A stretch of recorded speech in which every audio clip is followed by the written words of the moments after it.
It's time for the Unexplained News. Extraterrestrials, time anomalies, dimensions, remote viewing, UFOs, UAPs, and USOs, ghostly encounters, abductions, Bigfoot, and more. Your end of the week news source for everything unexplained. Here is your host for the Unexplained News podcast, Margie K.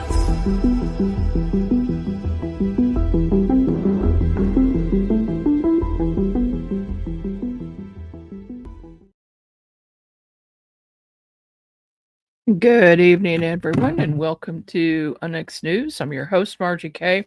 And tonight, of course, it's the Halloween season, so we need to talk about graveyards, haunted graveyards, some of the most haunted in the United States. And then also, I have a guest. I did a pre-recording of this with this gentleman who does cemetery cleanup and repairs headstones, and I think that that's fascinating.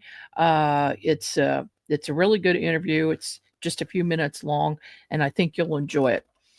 So let's go ahead and get started with that first, and then I will be back with some real scary stuff.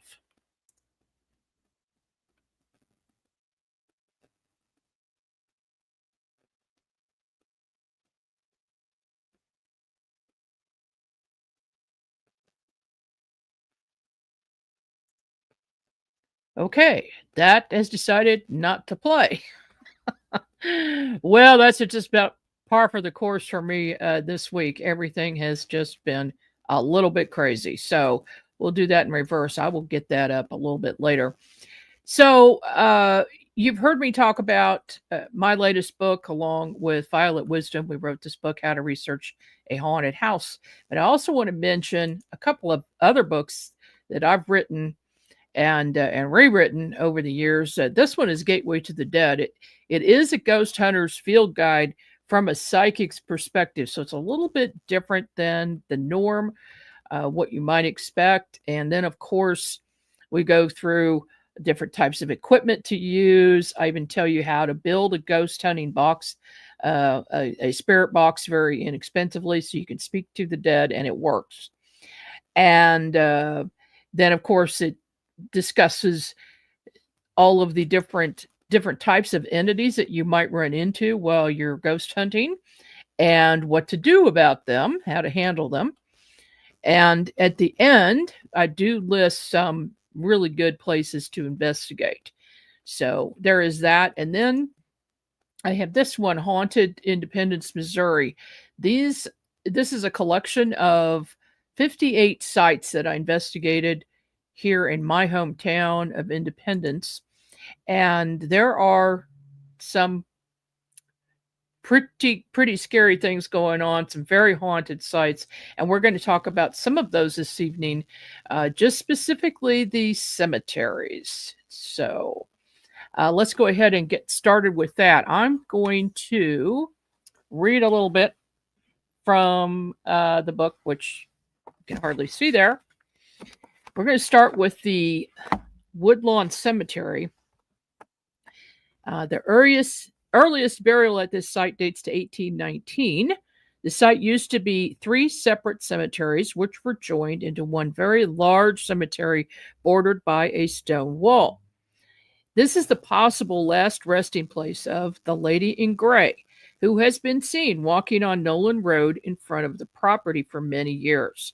The cemetery, which is now owned by Independence Parks and Recreation, is the resting place for some famous people, including Confederate Brigadier General John Taylor Hughes, James Andrew Little, member of the James Gang, Samuel Locke Slayer, judge of the 24th Judicial Circuit and member of Congress, Leroy Smith Jr., author of The Fourth King, and Samuel Hughes Woodson, U.S. Congressman.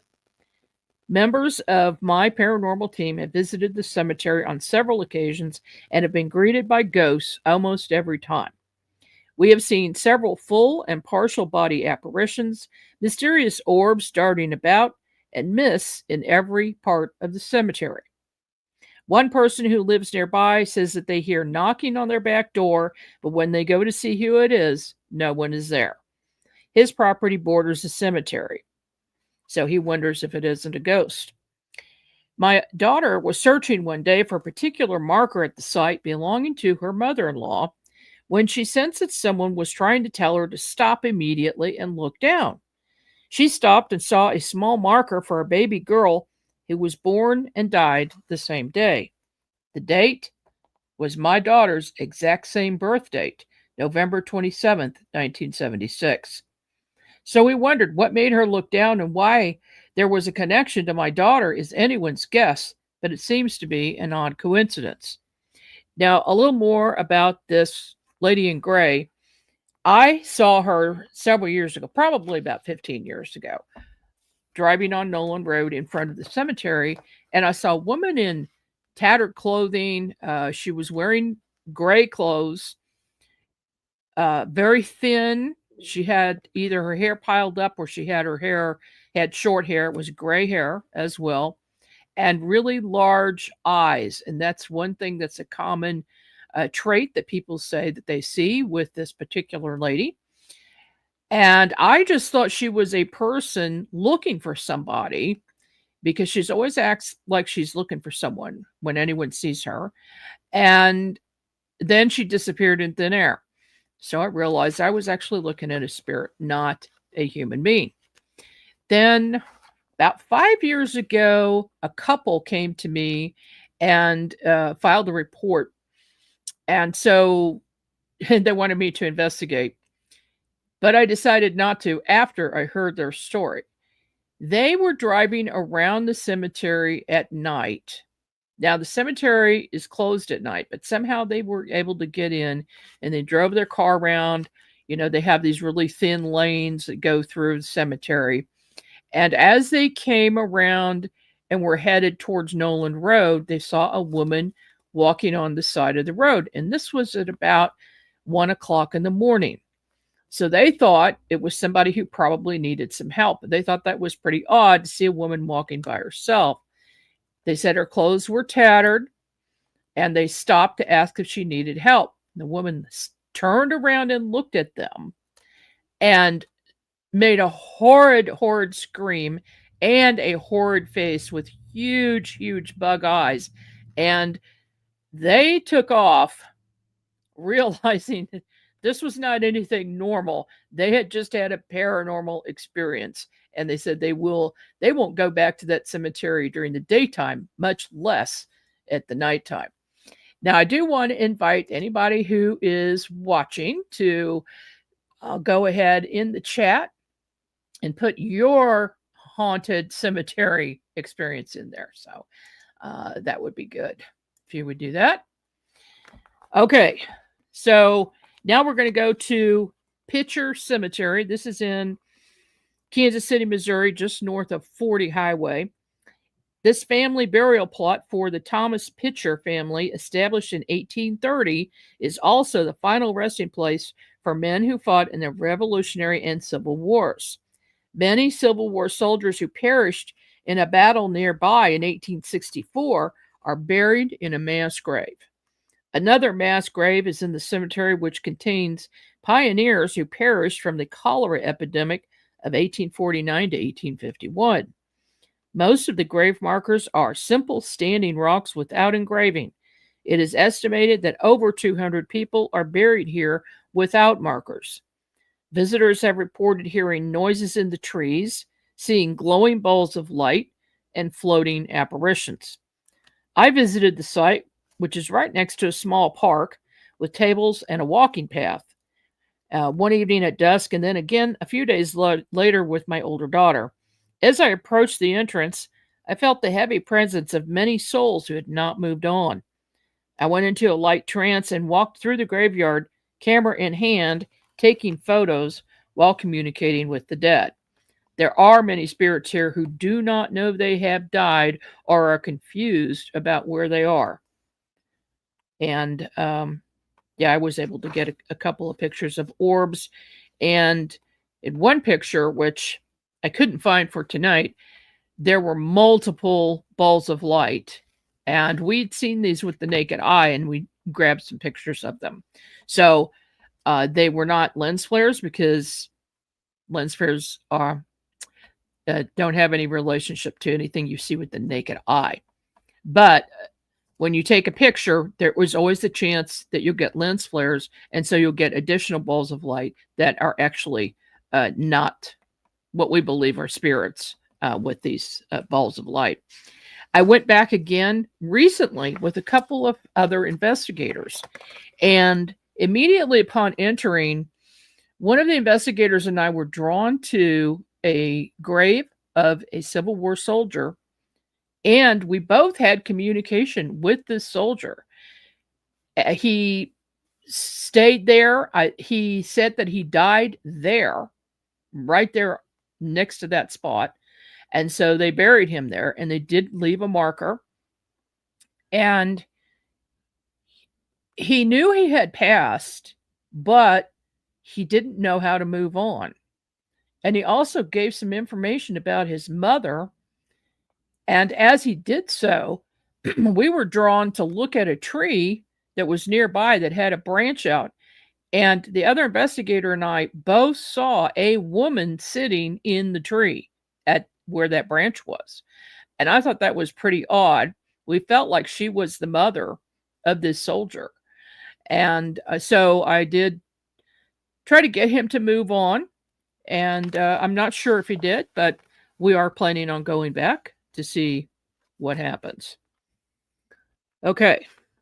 Now I'm going to take a quick skim through here, because there's another site here that I do want to talk about. One of them is the haunted Rotary Park, which is across from the Hill Park Cemetery. And these two are related, even though the parks are just right across the street from each other. So Rotary Park is located 1 block south of 23rd Street and a few blocks west of Sterling in Independence, Missouri. It's a popular place for children to play and for adults to walk on the track around the park. There is a creek on the south and west side of the park and a big hill on the west side beyond the creek. The park is open to the public year-round. What most visitors don't realize is that the living aren't the only ones here. My eldest daughter and I used to take walks in the park almost nightly, starting in the spring of 2003. We did not notice anything unusual about it until September of that year, when the park cleared out earlier in the evenings and it was fairly quiet. Often we were the only 2 people walking. One evening, while briskly walking along the east side of the track, I felt a shaking in my entire body that started at my head and jaw, then traveled downward. This shaking stopped when I moved forward. I then stepped backward a few steps and the shaking started again. I could feel a definite difference in the air in this one spot.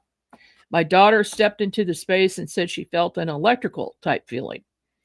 The next evening, we returned to the park again. The spot was still there and felt the same to me. I was intrigued about it and decided to go into a trance to see what it might be. We sat on a park bench, and suddenly I saw spirits all around the park. Some were imprints, which are what I call time imprints, where a psychic can see events that happened in the past as if watching a movie. I saw small log cabins, several tent camps, lots of campfires, and many people milling about. And a few of the apparitions were ghosts. The first ghost is a man who hangs out around the south edge of the park and is there every time I visit. He looks like an old prospector and has a gold pan in his hand. And by the way, he sits at the creek. There's a big creek that goes through here. He wears a dirty white shirt, suspenders, pants, boots, and an old raggedy hat. I saw a tent set up with a fire and a pot in front of the tent facing the stream. The man means no harm to anyone, but he doesn't like it when people get too close to him. He seems not to realize that he's dead. There is an odd round impression in the grass in this area where the grass blades move in the opposite direction of the wind at times. We've seen that on a number of occasions. My daughter and I have both seen it, and I believe this is where the man's tent was, located next to the stream, and the name he gave me is Old George. Another spirit that haunts this park is that of a young woman in her late 20s or early 30s. She wears a long dress and stands next to a large tree on the west center side of the park near the walking track. She told me her name was Annie. She feels much attached to the location. The first time I saw her, I was across the way and I saw her step out of a tree.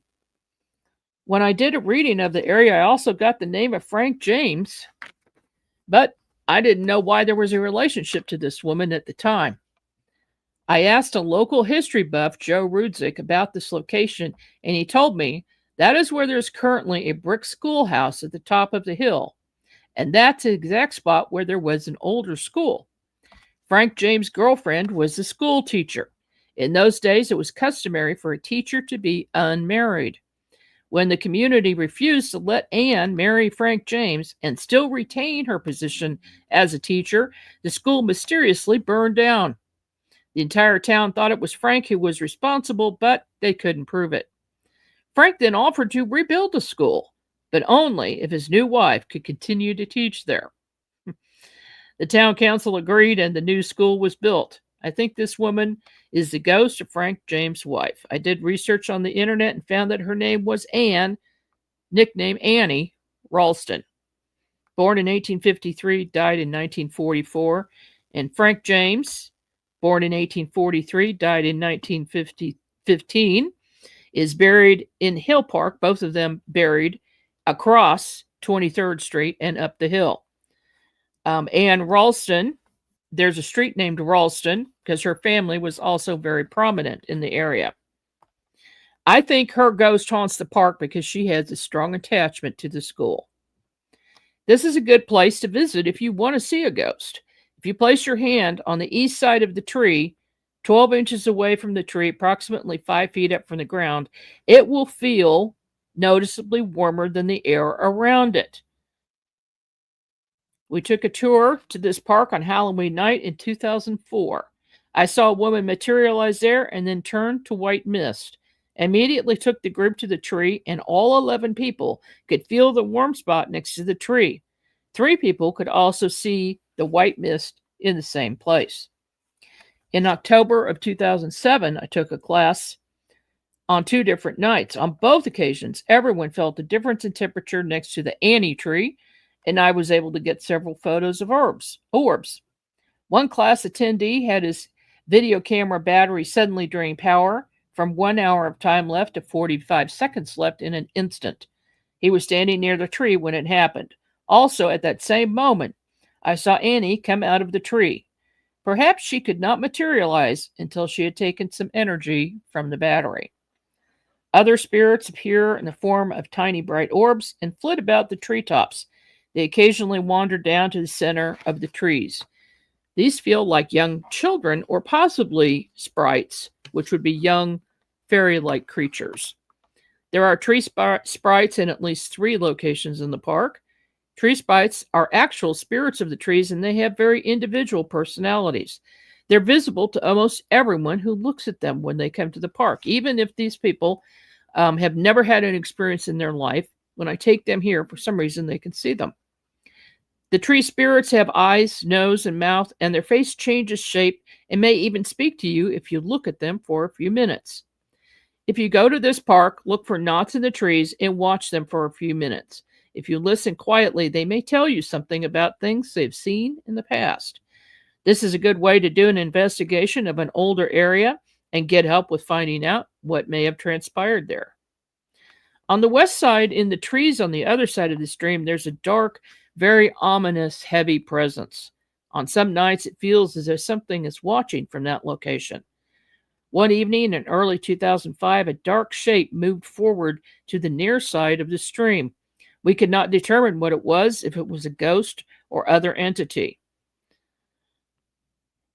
And this location is, as I said earlier, not far from the school on the hill, which turns out is also very haunted. Later visits proved that the dark energy has not left the area. I don't recommend crossing the stream to the other side. Okay. Let me find another cemetery. because there are a lot of places. I'm looking at the book Haunted Independence right now, which, of course, all of these books are available at Amazon, by the way. Someday I'll talk about one of my very, very haunted houses, the house I live in right now. Okay. I'm going to talk about Mill Mill Mill Street Cemetery. Okay. This is in Northern Independence. It's in a very quiet neighborhood. It's a huge cemetery. And Joseph Smith is buried there, among other people. Lots of people visit at night, but they can park in a parking lot across the street. But at dusk, the cemetery locks up. So you're not supposed to enter the cemetery after dark. And but there really isn't anybody around to watch. There is a house on one end that may have people in it that are keeping an eye out, but not everywhere in the cemetery. And there are some rolling hills too. It's so big. Well, one evening, my 17-year-old daughter, when she was 17, decided that she would go to the cemetery alone at midnight for some unknown reason. And she crossed the street in the parking lot, climbed the fence to get into the cemetery, and walked down one of the little roads and then found a place to sit. She sat down and leaned next to a tree. And she said, "If there really are ghosts, I would like to see one. Please show yourself." And just a few seconds later, off in the distance, she sees a woman coming towards her. The woman was wearing a white nightgown. This is pretty common for some reason. But as it got closer, first she thought it might have been a person. But as it got closer, she realized it was floating. It wasn't walking. And she had no feet. But it was a full-bodied apparition other than the feet. And it just got closer and closer to her. Well, she decided to get out of there. She stood up and ran out and kept running and running. She'd look behind her, and the ghost was still there following her the whole way that she's running to get out of this cemetery. She jumped the fence, went over to her car, and the ghost stopped at the edge of the cemetery as if it couldn't go any further. So she left, called me the next day, and told me about it. So, of course, I had to get my team out there. So we had a team of 5 who went to investigate. And we split up into 2 teams. 3 people went up the hill and down the area where that spirit had first materialized. And then 2 of us stayed behind, not too far from the front of the cemetery, maybe 50 feet away. And we found a place to sit down, a bench. It was very, very dark that night, a little bit of moonlight. And we were very, very quiet. Then we heard voices. We heard voices of people talking. So we thought that the other 3 investigators were actually coming back, but we couldn't see them. And then we saw this big, dark cloud appear in the center of this dip in the road. So it's down in this dip. And we're still hearing the voices. We couldn't understand what they were saying, but they were definitely people having a conversation.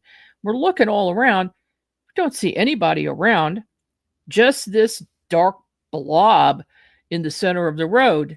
And then the 3 investigators appear at the top of the hill, and we saw them coming down. So as they approached this dark energy, it dissipated. And then the 3 investigators came to us, and we told them what happened, and they said they weren't even talking. So it definitely wasn't them. And what that dark mist was, I don't know. But that was a pretty scary moment, and we decided not to go back to that particular cemetery. Even if you have a lot of people around you, sometimes scary things happen, and you just don't want to revisit that again. So, what we're going to do right now is take a short break. When we come back, I'm going to attempt to show you this video again. We'll be back right after this.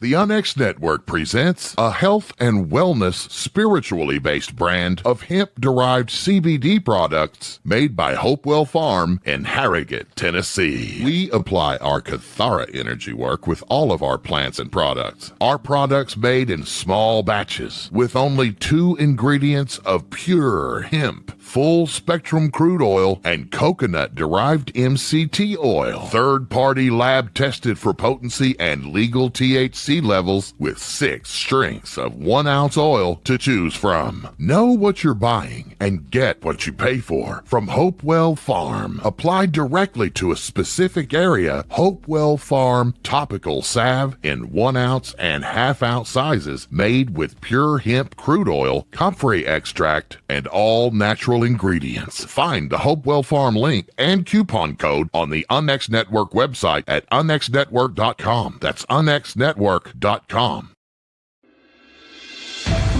The new book, How to Research a Haunted House by paranormal investigator Margie K and professional researcher Violet Wisdom, is now available from Unex Media. This one-of-a-kind book explains how to do research on a house with uncommon methods and resources used by historic home researchers, and how to determine who may be doing the haunting and why. How to Research a Haunted House can be used by homeowners, renters, investors, and it should be in the library of all professional paranormal investigators. Get this unique book at unexmedia.com or amazon.com. That's unexmedia.com or amazon.com.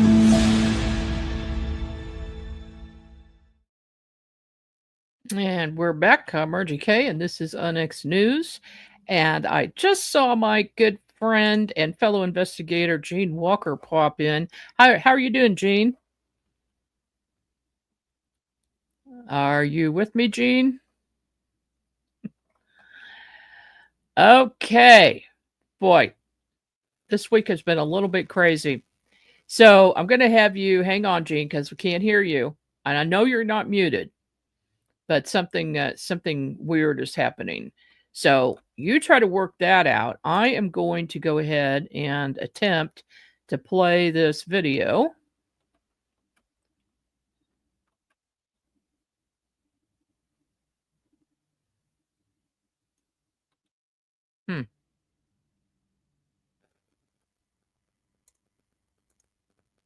Try this one again. It was working earlier. Okay, some spooky stuff going on here.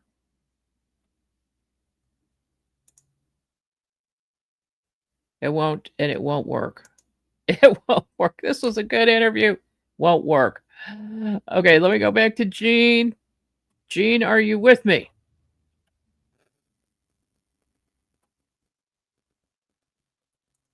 No. And I'm here this evening with Kurt Jordan, aka KC Cemetery Man. Welcome to the program, Kurt. Well, it's great to be here. Thank you for having me be a guest this evening. Well, I heard about your services and I thought, Boy, that is right up my alley. And it's such a unique service that you do. How did you get into some cleaning headstones and I guess that any items at cemeteries that might be needing it? Well, this was a few years back. I was, at this point, I'm retired, but I was still working and I lived in Dallas at the time. My family is from the St. Joseph, Missouri area. And my late father reached out to me and he said, I found this old cemetery. It's a pioneer cemetery where we have ancestors who are buried there and the headstones are toppled over. Would you help me put the headstones back together? Well, the truth be known, my father was in no condition physically to put headstones together. So I said, I will do that. I put 3 headstones together. My dad was kind enough to sit in a lawn chair under a shade tree and supervise me. So that's how it began. I did the 3 headstones for my family members. And while I was working on it, I was looking around this entire cemetery and the whole thing was a disarray. The obelisks were toppled over, the tablets had fractured and they were being, the mowers were running over them. So I just looked at this cemetery and realized there was more work to do than just the 3 markers for my family members. So I took training that was necessary to learn the proper skills for putting headstones back together. And then equally as important, I secured approval from the county commissioners who had oversight. So that's how it started. It was pretty humble. I repaired 3 markers for family members and I just kept going. And how long ago did you start doing that? It's about 6 years ago at this point, and now I've just taken, this thing's really taken off. I'm going all over the Midwest, really doing this sort of work myself and training others as well. And do you get volunteers to help you with these projects? I do. In all honesty, I've never really sought out volunteers. I kind of like the solitude of doing the work myself and at my own pace. But all of a sudden, I'm really being contacted by a lot of individuals that have a desire to participate either in cleaning, which is kind of the way a lot of folks get involved in cemetery preservation, and then moving on up into more sophisticated repairs and lifting with tripods and straps and everything else that we use to lift monuments back in place. So yes, I have a number of folks that volunteer with me at this point. Well, here's a photo of one of your tripods. What are we looking at here? Well, this is a great example. This is a granddaughter and a grandfather who have taken over repairing the cemetery out in what's called Andrew County, Missouri, Northwest Missouri. And they do a lot of really good work themselves. Unfortunately, this was a really heavy obelisk, probably around 800 to 900 pounds that they were unable to lift themselves safely. And fortunately, I know what I'm doing. I've lifted a number of these and I have the equipment to do it. So they reached out to me and asked me if I would come help them reset that obelisk. So that's what's going on there. And certainly you would need that kind of equipment to do that. Is this a different It obelisk? is actually, yes, it is. In this instance, this is in the Union Cemetery in Kansas City, Missouri, and a nearby tree in a windstorm had knocked that obelisk off the base. And I volunteer and I help the crew there from time to time repair markers in that cemetery as well. So that's what I'm doing, resetting that obelisk. Mm-hmm. Then you sent me this photo. We have a before and after photo. Obviously, this is the before the cleaning, and then after. Wow, look at that. That's amazing. Yeah. That in this case, I always I only use specialized biological cleaners designed specifically for cleaning headstones, and it's safe. It's recommended by the National Parks Department. And also, along with the products I use for cleaning and the methodology, the brushes I use are called Tampico brushes, and they are made specifically for cleaning headstones and marble in this case. So everything is very customized. I'm not using products, as I say, that you would find under your sink or cleaning a shower and things of that nature. They're very specialized, and we're very protective of the stones. And as we say, the term is we do no harm. We're very mindful of the age of these stones, and we protect them. Yes, and I could imagine that there are many things that would be damaging, that could possibly damage or pit the stones if you didn't use the right brushes or the right chemicals. And in your case, you're using biologicals, so that's good. Here you are teaching a class. Right. That happens to be in a old city cemetery in Plattsburgh, Missouri, and I'm kind of leading the instructions there. And I happen to have a Tampico brush in my hand, and folks always see images that look like this, and they think that I'm cleaning headstones with a wire brush, and that would never, ever happen. So, so I always point that out. That's a Tampico brush, Right. and I'm providing instructions to the folks that are participating there. Yeah, my husband is a mason, and I know he uses wire brushes on for his tuck pointing and cleaning up stones a lot. So we'll just keep him away from these projects that you're doing. So when you want to go into a cemetery on a project, you said you mentioned the county. Is it the county commissioner that oversees that? Yeah, it varies, and many times these are abandoned pioneer cemeteries. I'm working on a lot of cemeteries from the, I'll say mid to late 1800s. So there may not be a true cemetery board, or there may be, or there oftentimes is a historical society, or the county has assumed responsibility. And I always make it a point before I ever do any work at any cemetery to gain proper approval from the entity that has oversight. And sometimes it takes multiple emails and phone calls to find out who that person or that organization is. But I think that's really critical before we go racing in and doing any sort of repairs, that we have approval. And I always emphasize that, I'm using the right products and the safe products, and the methodology is correct, rather than just, I'm just a guy doing this off the street. There's some training involved as well. Certainly. Have you, well, I have to ask this since this show is about unexplained phenomena. Have you ever experienced anything paranormal while you're working on these things? I thought you might ask that. In all honesty, only one peculiar occasion out of all the times I've been in a cemetery. And truthfully, I would attribute it to me probably being dehydrated, just wiped out at the end of the day. But, from time to time, you kind of have a sense that maybe the souls at rest are kind of watching over you, and they're pleased that you're cleaning their stones or resetting them in a peculiar way. But there was one day, it was, like I said, late in the afternoon. I was pretty well worn out at this point from working all day. I just had the sensation or the sense that someone was standing behind me. So of course I turn around and there's no one there. But I always say, if someone had been there, I would have left my vehicle and all my equipment and, scampered out of the cemetery. But that was the one and only time. But again, it was probably just me being dehydrated at the end of the day. But that was it. Okay. Well, I know the Union Cemetery that you mentioned earlier is supposed to be very haunted, and paranormal investigators visit that place a lot. So do you do your work during the day, though? I would imagine.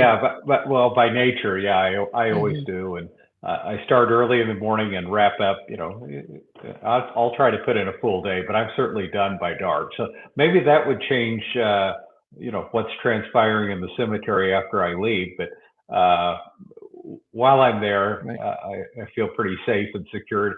I've done work at Union, but it's always been in the morning. So maybe things are a little calmer at that point. So. Yeah. I would imagine so. Now, I looked at your website and I noticed that you've got a QR code next to some of your gravestones that you've cleaned. What is that about?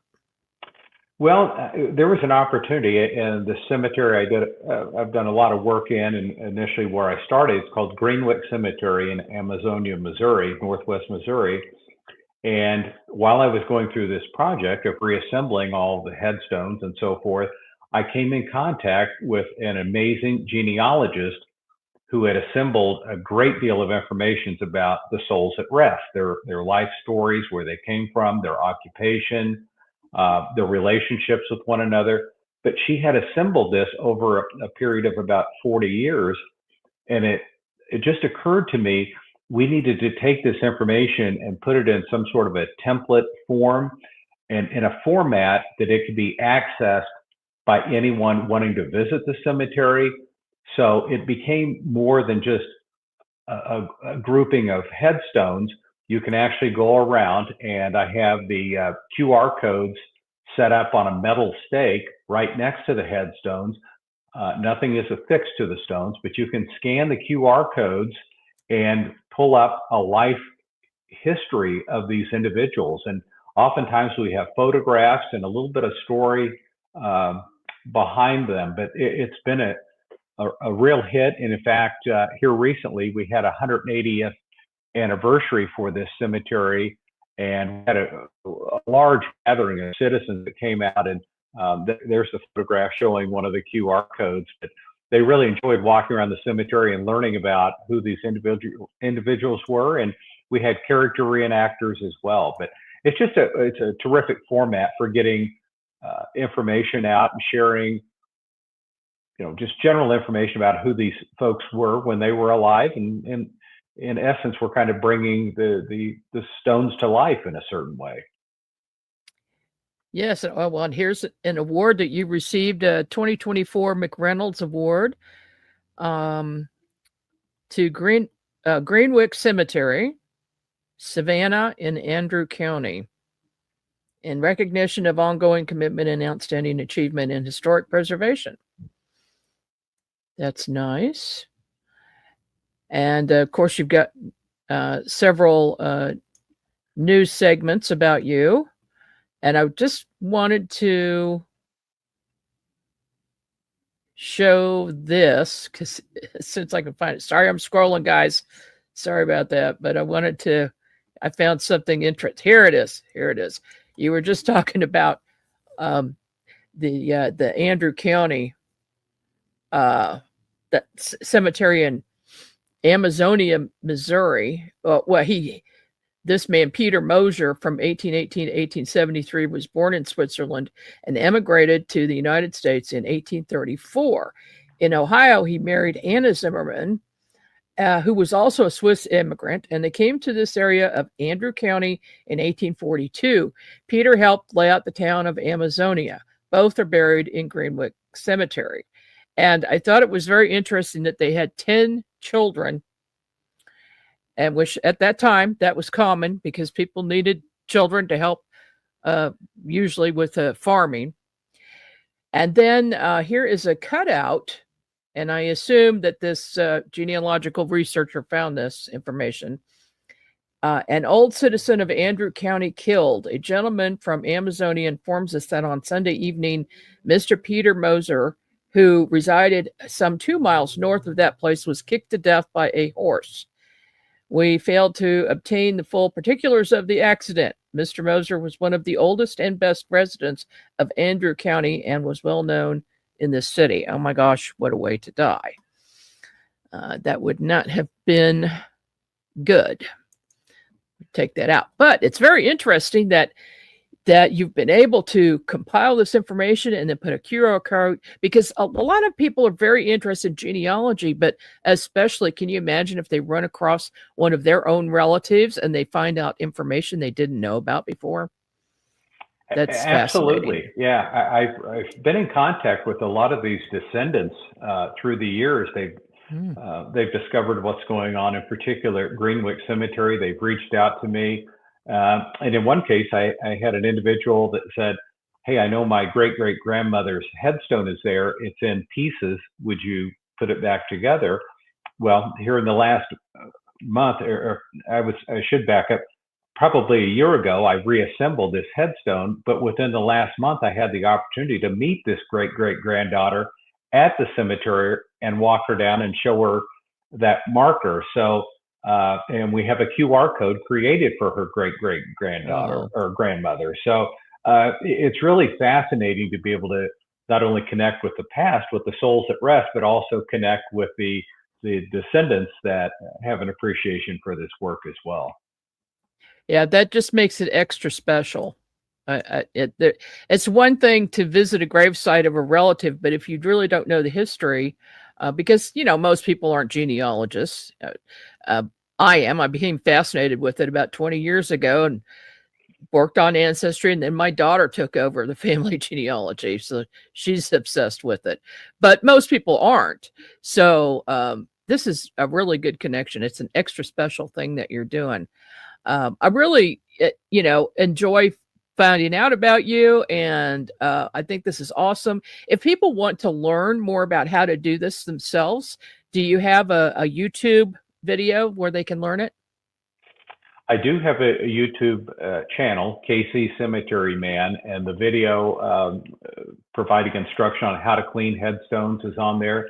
The other thing I would point out, and I should have said this in the intro, all of my efforts in the field of cemetery preservation, they're always 100% free of charge, including seminars and training classes that I put on for others.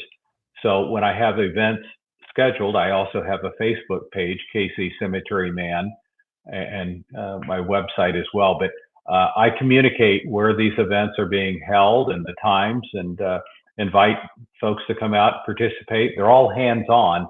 I'll do a brief intro and instructional period, but then they're off and running, and they actually get to use the tools and products and everything else. So it's a wonderful day. They become comfortable with the process, and then they're able to, with approval, move on and do other projects and become involved in other cemeteries, where they may have family members or whatever the case may be. Mm-hmm. Well, that's just fantastic. I love your story. Love what you're doing. Thank you so much for visiting us this evening. Well, thank you, Margie. It's been a real pleasure to be with you.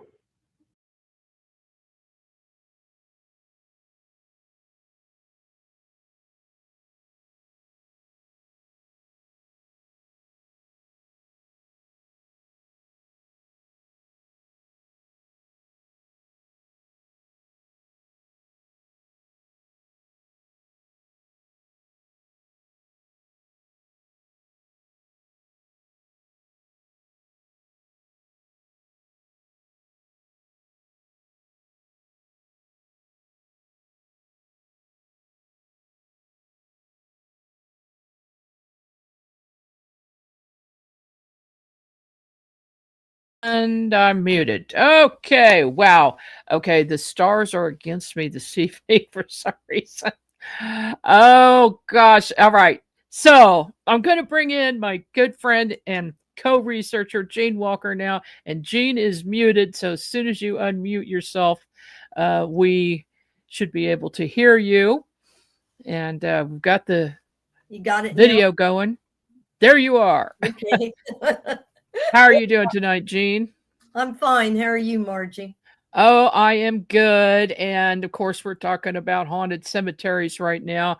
And you've got a story to tell. Of course, happened to your brother, but please tell us that story. Well, my mother, her family came from a little town, southern Missouri, Dixon, Vienna. It's just around Jeff City. And so when my brother was 13, I called and talked to him to get some more details before I did this. And he said he was 13 years old, and my mother decided to take him with her down there to meet some of our relatives. I don't know where I was, but I didn't go. And so they drive down there, and my grandparents were with them. And after spending one night, the family decided they wanted to go to the cemetery in Vienna, Missouri, and where a lot of the relatives had been buried. So they all piled into a car and drove down to the cemetery. When they got there, everybody got out. And my brother said, as soon as he got out, he could hear this woman just screaming. He said, just like I said, well, what did it sound like? Did it sound like she was in the grave? He said, yes, almost it did. He said he was scared maybe somebody got buried alive. And he said, because when the woman would scream, it was a panic scream and it was very loud. And so he said he noticed everybody else was just acting very nonchalant and nobody was paying any attention.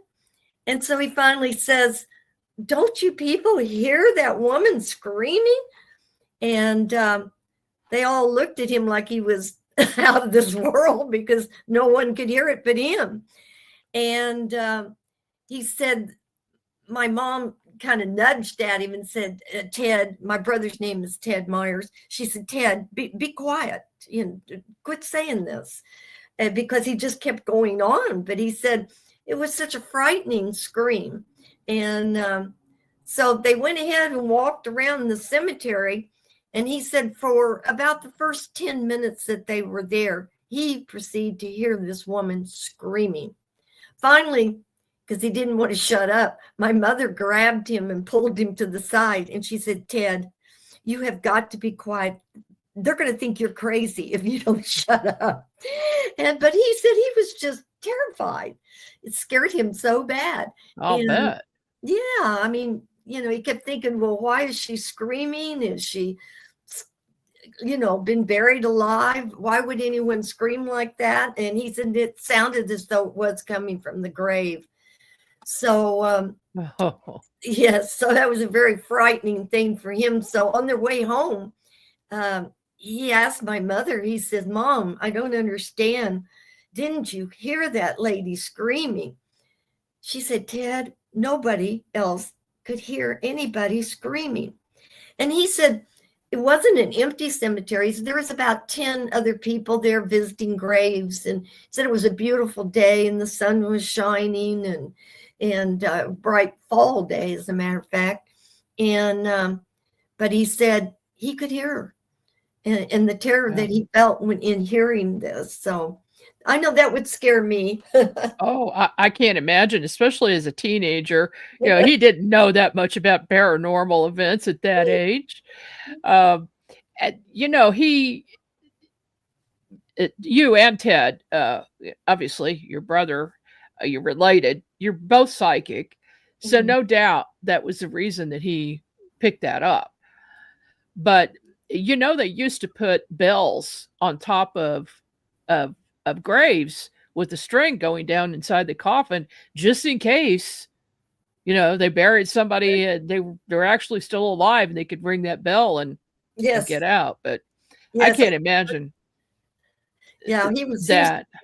scared to death, and my mother was wanting to choke him because he wouldn't shut up about it, and nobody else could hear it. She, and he had never met these relatives before, so she was really afraid that they were going to think he was touched in the head or something, but hear this. And plus, I imagine it kind of unnerved them to hear him, say that to him. Well, don't you hear that woman screaming like that? And no one could hear it but him. So my brother, he comes across a lot of strange things that he sees that other people don't. And in this case, hears things that other people don't. But I'm wondering why she was screaming and why he was the only one to hear it. I wish I'd been down there with him. Well, we do our 2 Women in a Map research. So we should probably go there and check it out ourselves. That would be fun. I'd love to do that.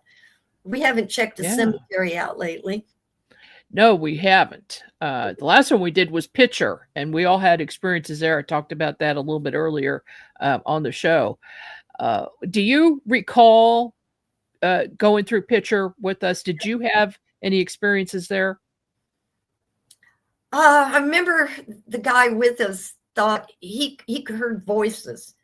And I think one who saw the military people there. Somebody saw a military man there. Devin and I both. Okay. So, and we found his grave, and we both talked to the man. I remember seeing something to the back part, but it was like a shadow figure as it went across. Oh, okay. I didn't actually see that it was a uniform person, but yeah, that was got a lot of strange vibes out of that cemetery. It's a very old cemetery too, not Yeah. very big. It's one of the oldest, if not the oldest, in this area. Okay. Yeah. So, well, thank you so much for coming on Okay.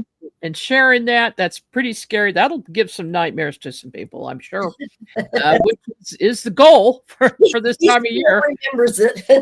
So, all right. Well, thanks for coming on, Jean, and I will be talking to you soon about going down to that cemetery. We'll see if we can't hear the screaming woman, Yeah, which would be a little unnerving. I hope she's at rest now, but I do too. After all we'll this check time. that out. Okay. All right. Yeah, Jean and I do a lot of investigating together. Paranormal, UFOs, all kinds of things. So I'm gonna have her come back on the show. We'll talk about some of the things that we've experienced together in the past. And one other place I want to mention is Stull Cemetery in Stull, Kansas. If you haven't been there, don't go. Now, the reason I say that is because they will not let you in. The place has got a big fence around it. It's locked up. I don't know how relatives go in to see the graves of people, but it got a really bad reputation, especially in the 1970s. Groups of college kids would go out, and there was supposed to be a gateway to hell right next to this building that you see here. This is an old picture. That building is now down, but when I pulled up here with my vehicle and looked up the hill. Now, this is a close-up of a hill and this is way in the distance from where I was in my car. And so I just sat there for a few minutes. This is during the day, and I felt a very, very dark, heavy energy up in the area of where that old building was. And so then I later found out that that's where they thought was a gateway to hell. I really don't think it is a gateway to hell, but there is a dark presence there. And but like I said, don't bother to go because it's a little tiny town and the people don't want to be bothered. And the cemetery has a bad reputation, but you're probably not going to really see or experience anything because you can't get in. So, but you can drive by and see if you sense anything, or maybe take some pictures and check your pictures later, see if you get anything in them. That is one thing that I always recommend to people. If you feel a presence, even if you don't see anything, start taking pictures because you never know what's going to show up on that film. All right, folks, that is it for me for tonight. And I thank you for joining me. Be sure to join me next week. We're doing our annual Halloween party and anniversary of the NX Network from 9 to midnight. Next Friday night is going to be my show, not at the regular time. So we're doing a late night show. We've got a lot of guests coming on, telling spooky stories. It's going to be a lot of fun. So I hope you'll join me. So I see you here again next week.